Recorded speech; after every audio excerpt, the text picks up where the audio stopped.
Closing shifts were always the worst, not because of the work, but because of what comes after. That moment when the last customer leaves and the store finally goes quiet. Too quiet. You don't realize how loud a grocery store is until it suddenly isn't.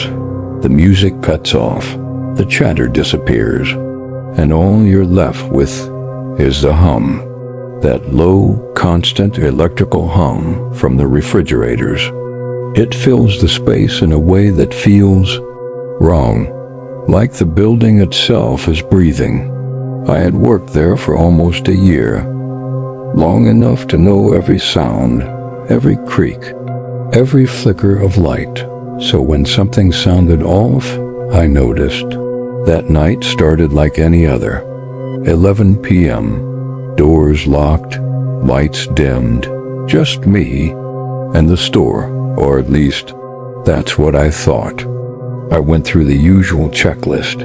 Registers counted, cash logged, back rooms secured, then the aisles. I always save the aisles for last, walking them slowly, making sure nothing was out of place. It was boring, repetitive, but also strangely comforting because everything had a place. Everything made sense, unlike what came later. I checked the cameras before turning off the main lights. Every screen showed the same thing. Empty aisles, still shelves, no movement, nothing. Perfect. So I started shutting things down, section by section, leaving only the back half of the store lit. That's when I heard it. A cart, rolling, slow, metal wheels scraping softly against tile. From aisle 6, I froze. That sound didn't belong. Not at that time. Not when the store was empty. I waited, listening. It stopped. Just like that. Silence again. I told myself it was nothing. Maybe a loose wheel. Maybe something shifted. But deep down, I knew better because I had already checked the cameras. There was no one there. I grabbed my flashlight, not because I needed it, but because it made me feel better. Like I had control. I didn't. I started walking toward aisle 6, each step echoing louder than it should. The hum of the refrigerator suddenly felt distant, muted, like something was pressing down on the sound. I reached the aisle, turned the corner. Nothing. No cart, no person. Everything was exactly where it should be. Perfect. Too perfect. That's when I realized something. The air felt colder. I stood there longer than I should have, trying to make sense of it, trying to convince myself it wasn't real. Then I heard it again, closer this time, right behind me. The cart, moving slow. Deliberate. I didn't turn immediately. I didn't want to, because something inside me already knew what I would see. But I turned anyway, and there it was, a shopping cart, rolling toward me, on its own. Inside the cart, there was one item, a mirror, old, slightly cracked, facing directly toward me. I don't know why I stepped closer. I shouldn't have, but I did, slowly, like something was pulling me in. I looked into the mirror, and at first, everything looked normal. Just me, standing there, alone. Then, something moved, behind me. In the reflection, I froze, didn't breathe, didn't blink, because I could see it clearly. A figure, standing just behind me. Tall, still, watching, but when I turned around, there was nothing there. Empty aisle, silent shelves. I looked back at the mirror. It was gone, but something else had changed. The reflection wasn't matching my movements anymore. I left the cart right there, walked away fast, Didn't care about the checklist.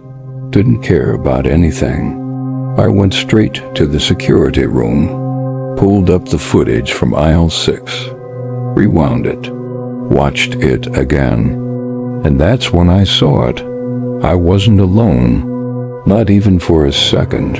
There was someone behind me the entire time, standing there, perfectly still, watching me. Even before I heard the cart, even before I walked into the aisle. The worst part? It wasn't there when I first checked the cameras.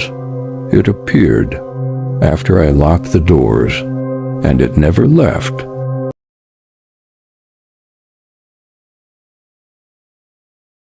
Working overnight at a grocery store changes how you see things.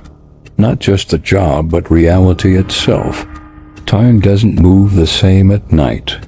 It stretches, slows down. Moments feel longer than they should.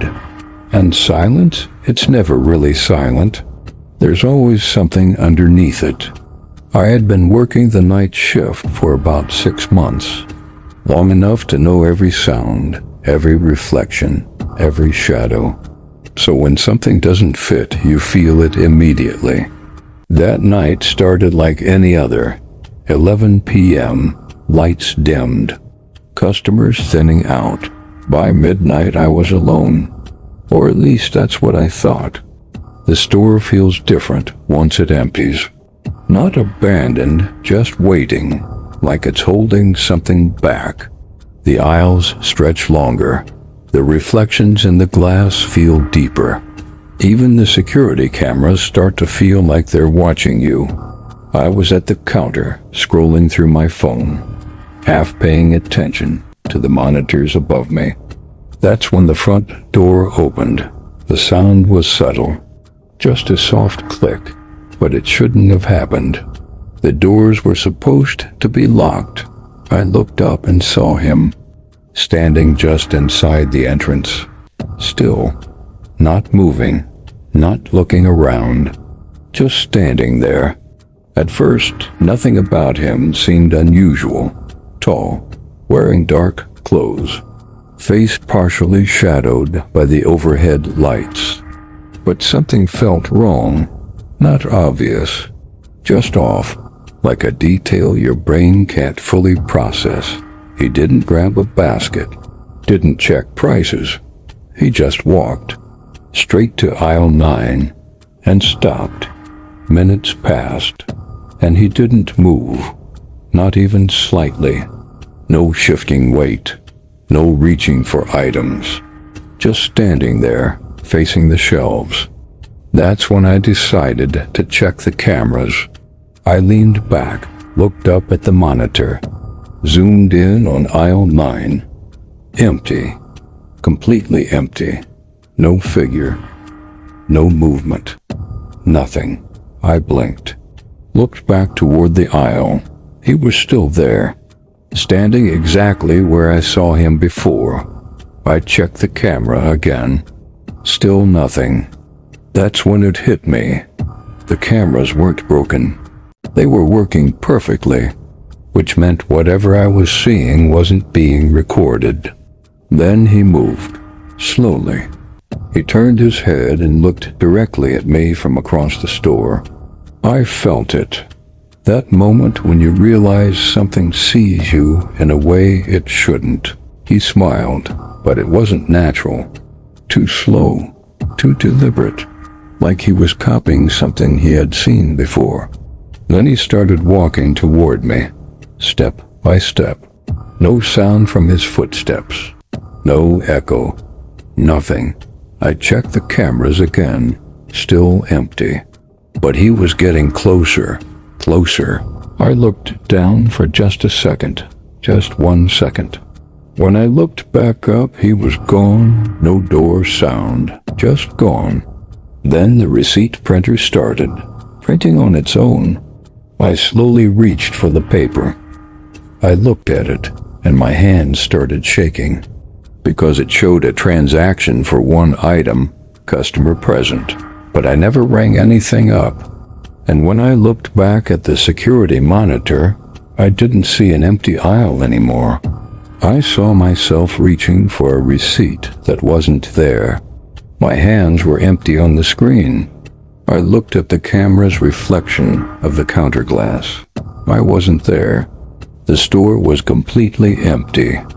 The receipt in my hand began to fade into white. If the cameras never saw him, did they ever really see me?